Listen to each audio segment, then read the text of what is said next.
So we start wrapping up the day now, learning how Alpro revamped their design using, achieve remarkable design using color science and predictive intelligence.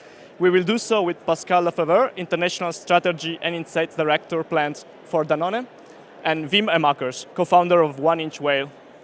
Wim, Pascal, stage is yours. Thanks. Thank you. Let's give him an applause. Hi. The clicker. We need a clicker. Thank you, welcome to your session. You made a good choice to be here. I'm Wim from 1-Inch Whale. We are a company that helps companies to be relevant in a world that is extremely getting complex. And in fact, we love to blend research with AI, with consumer science, and look how we can make relevant stuff out existing knowledge and consumer research on top of that.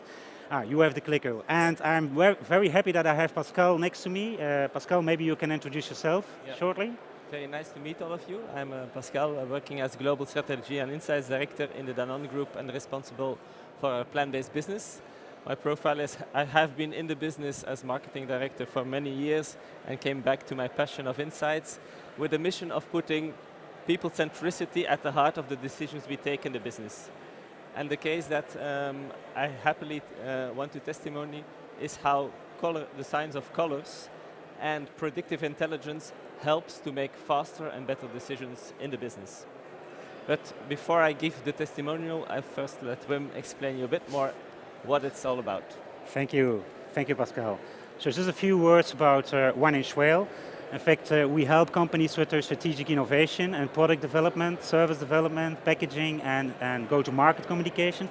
And as the world is rapidly changing, business processes also rapidly change alongside. So we are really design thinkers in origin. So we use design thinking processes, sprints, iterate a lot with consumers. And in fact, the most important part of all this ecosystem is bringing all of the experts together. It seems logical, creative agency, client, iVisual, which I will explain a little bit later on, and the agency, but in reality, mostly research stays a little bit linear as such. You get a briefing, it's presented, and not all the stakeholders are involved alongside the road. And we strongly believe that it's about bringing all of these experts around the table to be relevant. And one of these partners is iVisual. With iVisual, we decode unconscious consumer behavior by blending color science and research. The predictive engine we have enables us to forecast how consumers behave and how you can nudge them into decisions to boost your results. I will explain a little bit further the system and the methodology around iVisual in a few moments. But first I want to start with the changed worlds, research and insights in a data-driven world. It is a fantastic time to be a researcher, and there is a lot of things happening nowadays. And I think the biggest example is ChatGPT-4, which was basically launched in March 14th, 2023. Output generated at that time up to 25,000 words, and within 2 weeks, 5,000 apps were created, enabling to interact with ChatGPT. In a few weeks, and we are now 6 months later, and what is happening now, it's amazing. If I would ask you, who of you guys is using artificial, whether it's ChatGPT or any other platform in their daily processes in your business? So really using it not as a gimmick, not to try things out, but using it as an essential part of the business processes. Can you put your hand up, please? I think that's amazing. That's very well. I did the same speech about 6 months ago and there was nobody. So it's evolving very fast as well. And I think we really should embrace this and make our job more easy, more efficient by blending in this new generative AI and other technologies. This is just a snapshot of the things that we use at 1-Inch Whale. Of course, everybody is talking about ChatGPT, but there are many, many other platforms that you can use in your daily job to get insights and to really move fast and help AI to do your job better.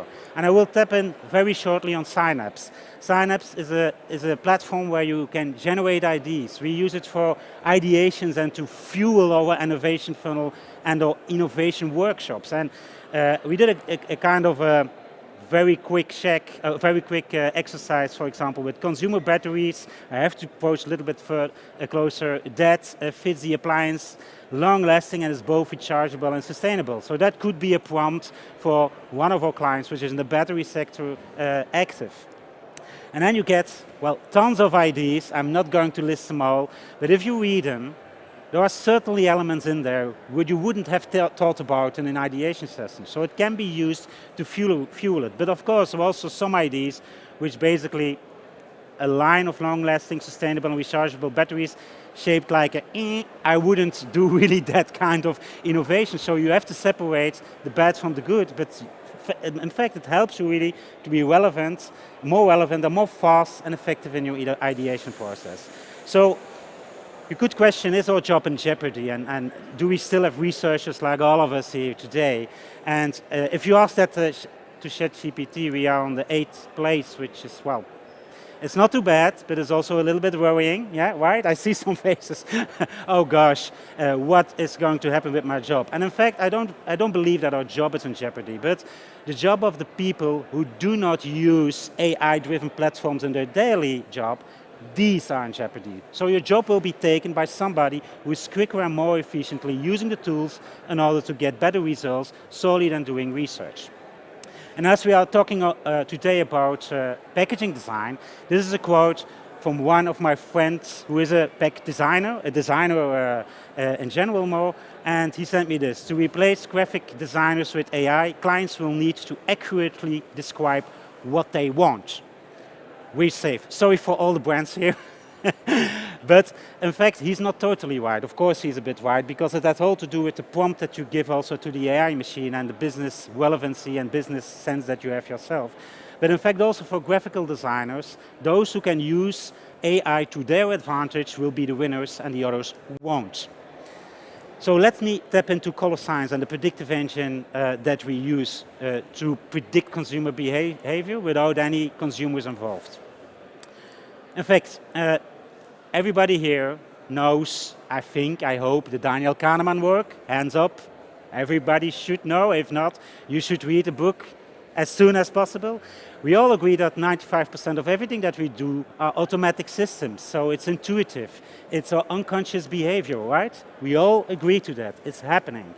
But not many of us know that in almost 85% of those cases, the buying decisions are taken by color solely. So color is a dominant factor driving those decisions. That's a lot. So we know a lot of things happen unconsciously, but color is really driving decisions more than we can think of.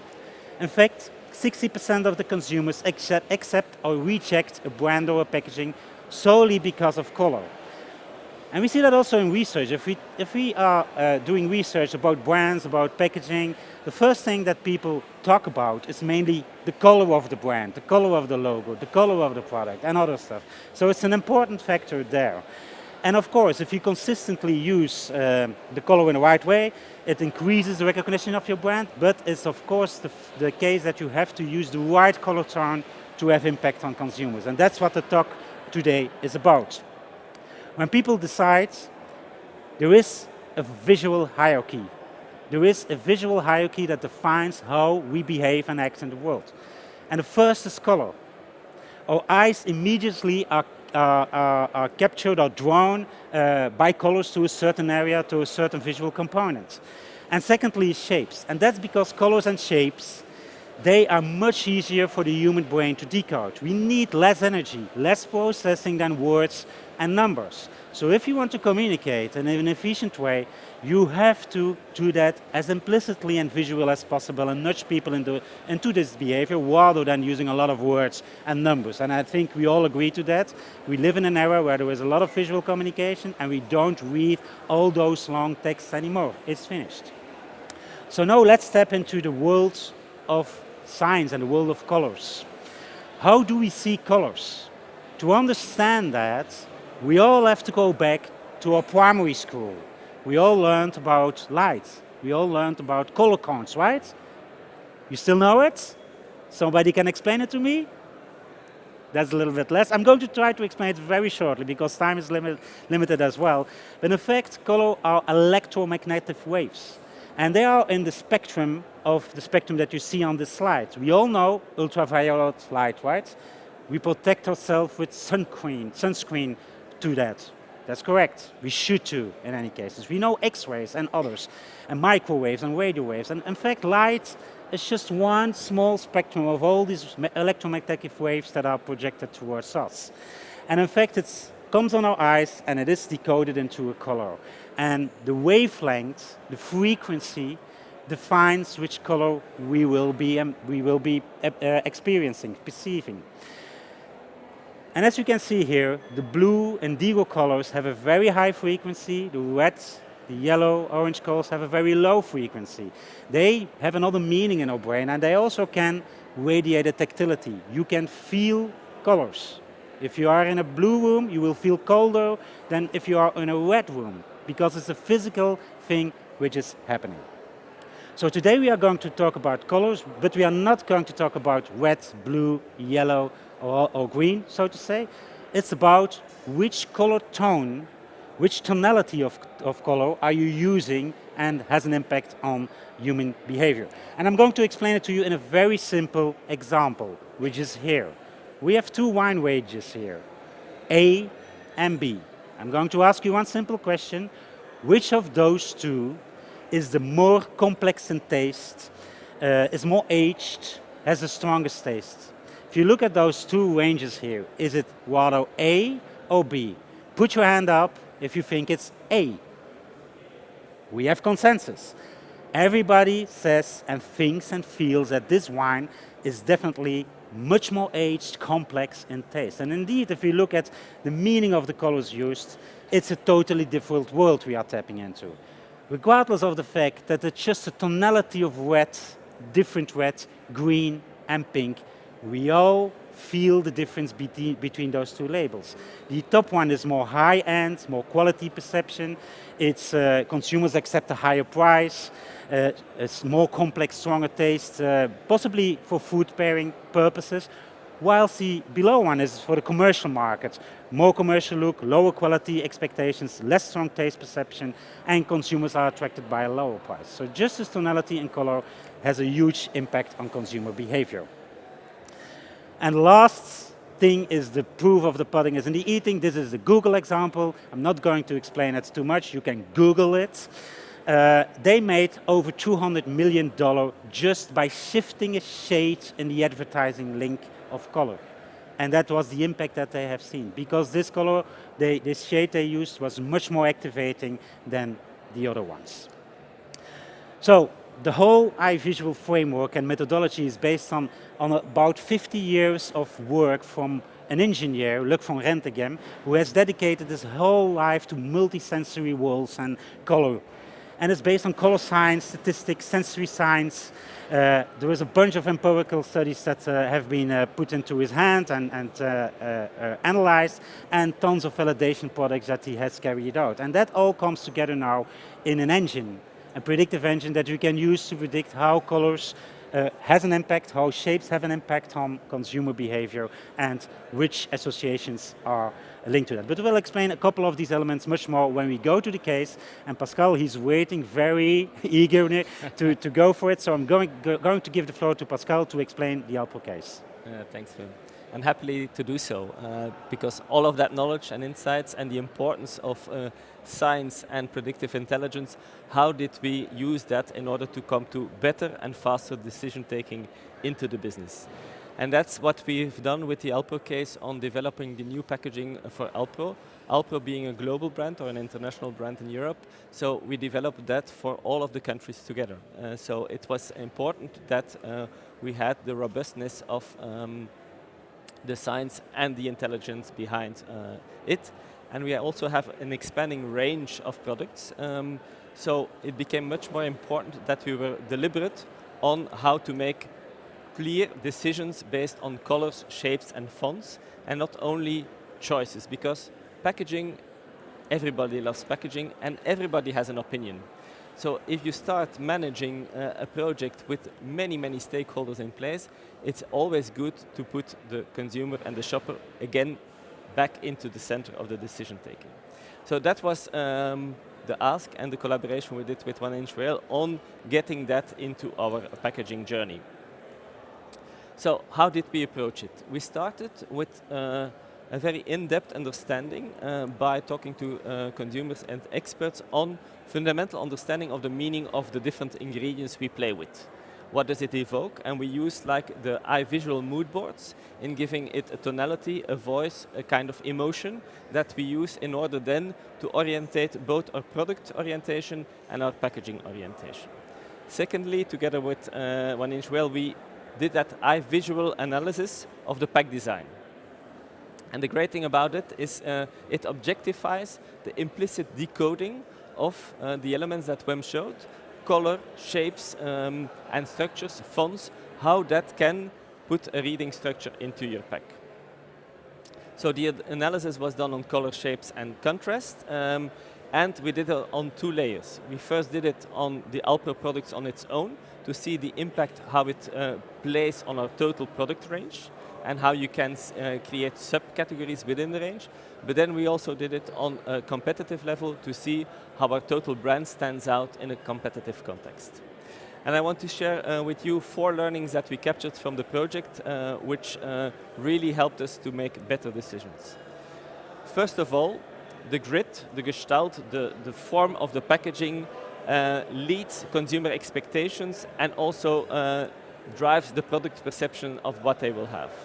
So a clear grid, a clear gestalt of your packaging, certainly when you have an extending and broader range, really leads to, on the one hand, more brand coherence and recognition, but also helps to navigate your shopper and your consumer into your range. Second important thing to manage is we need to prevent that we have high cognitive load elements or that load the brain in order to interpret what you want to show. For example, even if you have a message that you say it doesn't need to be primary, it's like on a secondary level, don't put it in a way that it's like difficult to read, because your brain focuses its attention on it and tries to grab the attention on a spot where you don't want it. So that was also how we optimized certain packs by removing that. And then consistency of use of icons throughout your packaging is of utmost importance in order to have the impact that you want to drive with it. So Wim, could you tell us a little bit on the predictive intelligence, how it exactly works? Cool, yeah, and also to define which grid is effective or not. Well, nowadays we use predictive intelligence, so everybody knows eye tracking, right? And eye tracking studies are done with devices that you put on your head, on your screen. It exactly measures where you are looking at.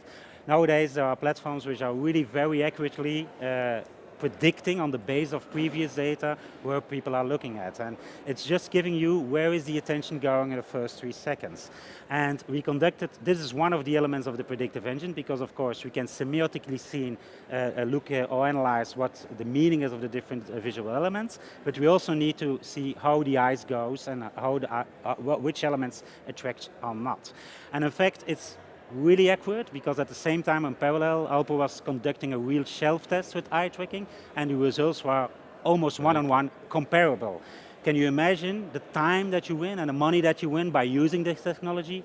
It's huge. So this is also used to indeed have this grid right and help Alpro with finding out how to change elements in the pack. Indeed, and the great thing about it is, like when we're saying, it goes fast. It doesn't need direct consumer interaction. It works on that intelligence based on the predictive eye tracking.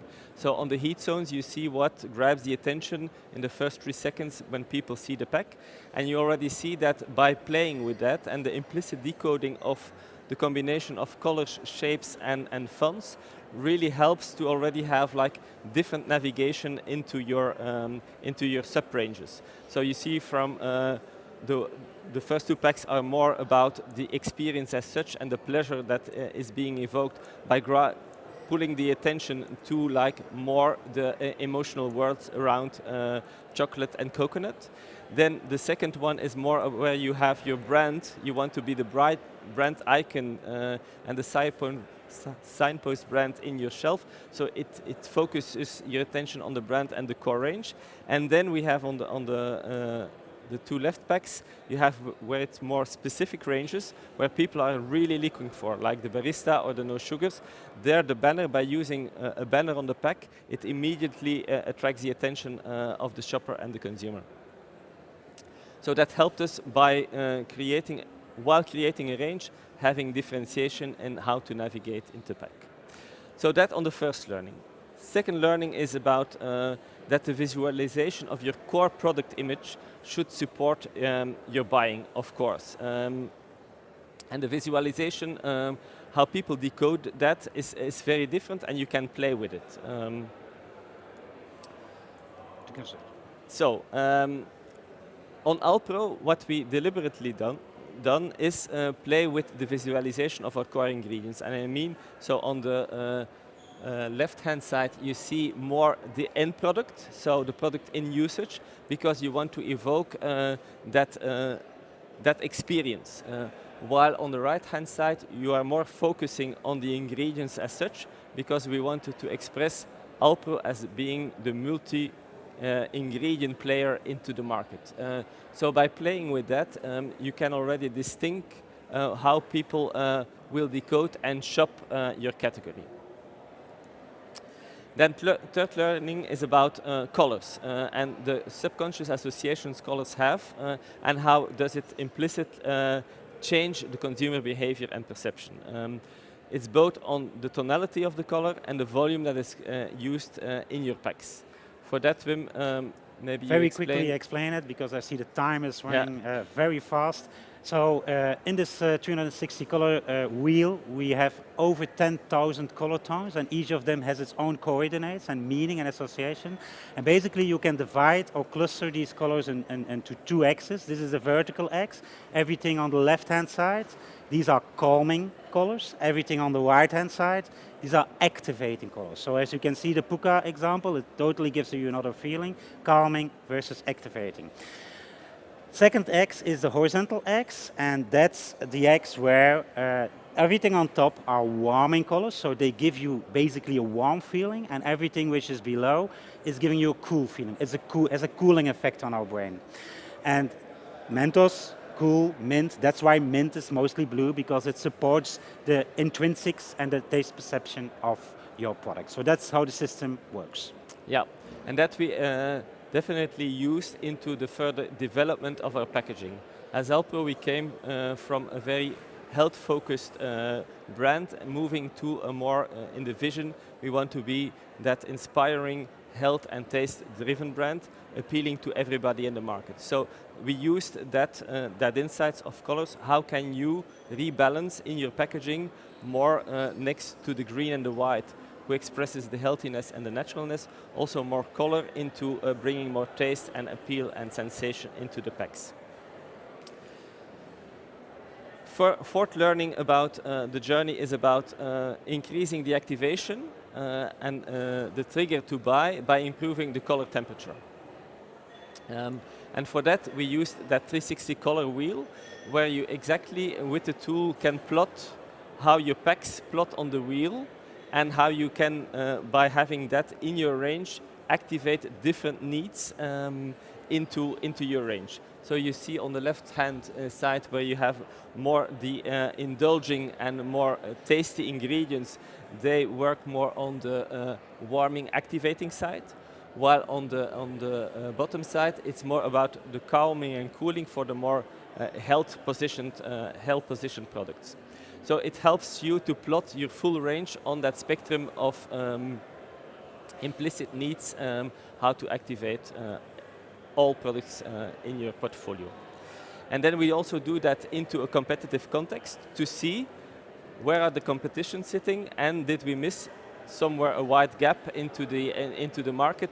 So how can we become more competitive by having a great color intelligence in our packaging range. So, I think you're all curious about what in the end it all became. First of all, what it certainly did on a process side, it helped us really to make fact-based, faster decisions and bring agility into the company. And here you see an example of the kind of output the analysis gives, is just by showing the the 3-second heat zone where the attention goes. And by, for example, playing with the banner of no sugars, you bring more balance in the messaging that you want to bring. If you overpower it, people only see that and they forget about the ingredient. So bringing that balance is a very agile and iterative way on how to bring that.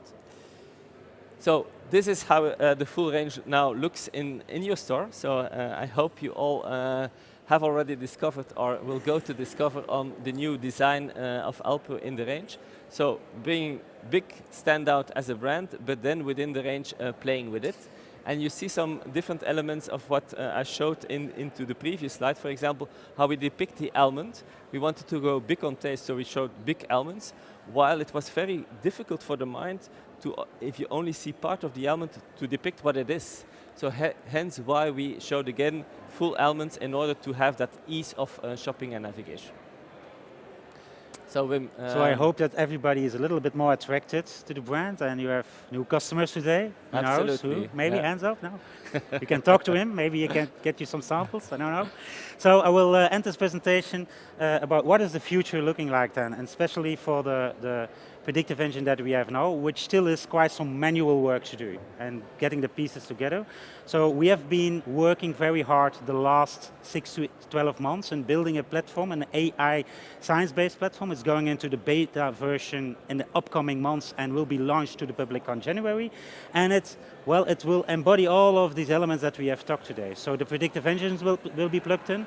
Also, we believe that we should have a sustainable platform in the sense that if something changes, you have to plug in something else, and the software should be able to exist in future as well. So this is being launched very shortly, and that means that you will be able to upload your packaging and have an audit in a split second, not only predictive intelligence, but also the audit of the color, the meaning of the color, and we can look into that and compare that with your brand values and your product values. Is there a fit in color usage on your product? Is there a fit in volumes of color used? But also the typography, the graphicals, the shapes, the icons that are used, are these the right ones to communicate what you want to have? So it will be a platform where you can put your packaging on, but also your competitive packages on. So it's, again, we believe, a win in time and in money, and a very fantastic tool for designers, because they will kill the subjective thing that is still around designing. You know, a lot of times we still hear somebody say,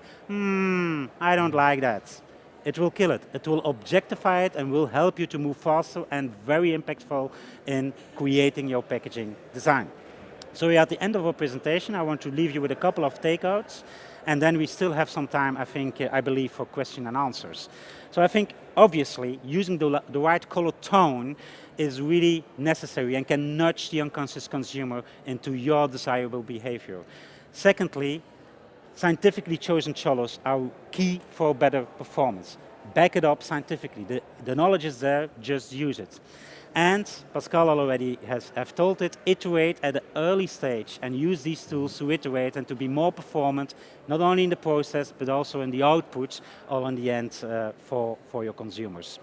Last but not least, of course, we know it. Once that you have found the holy grail in your visual communication, be consistent, be distinct, and repeat, repeat, repeat, repeat, because our brains are lazy, and you have to really pump it in to get people have your brand, your packaging, or your proposition top of mind for everything that they do. So that's it. And if I look at the technical guys, I think we still have some time for questions and answers, a couple of minutes. So if there are any questions and answers, we are here to answer them now. No? Yes? Yeah, just wondering how the results differ from market to market. So say an Asian consumer versus an African consumer versus a Belgian consumer. Yeah. Yeah, you have to say it again, I think, because nobody have heard your question, unfortunately. I love the silent disco. Yeah. The question was how the results differ by different cultures, so Asia versus Africa versus Europe. Yeah. That's a very good question, and that's indeed a layer which is built into the engine. And that has all to do, one, with the light intensity. If you go to Africa, the light intensity is much higher than here, so the meaning of that specific same color will be different. So that's the first layer. And secondly, it's cultural preferences. Color preferences are also a process of learning. For example, a very stupid example for all Belgian people here. If we eat paprika chips, do you say paprika chips? No, it's not the right word in English, I think. Peppers, wet pepper chips. We have a blue sack where it is in. So blue is paprika. In other countries, it's red. For us, it has another meaning. So this cultural layer, of course, not so granularly on packaging and SKU design, but globally, this layer is in the database. So we know the preferences are different in Asia versus US versus Europe. But in Europe, the differences are not so big. Between North and South, there are some slight differences, but we are quite similar in color perception and color things. But that's a very good question, and we keep that into account as well. And even in the category where we play in, like in the dairy milk, you see already that like skimmed, semi-skimmed and full-fat milk, the color coding is very different when, for example, going from UK to France to Germany. So also that you need to take into consideration, and then making a balance on saying, okay, do we go for complexity or do we go for harmonization in some country clusters, I would say. I think our time is up. We do not have any time for any questions, but the good news is, Pascal and myself, we are here the whole Congress, so just approach us, and we are very happy to answer your question. Thank you very much. Thank you.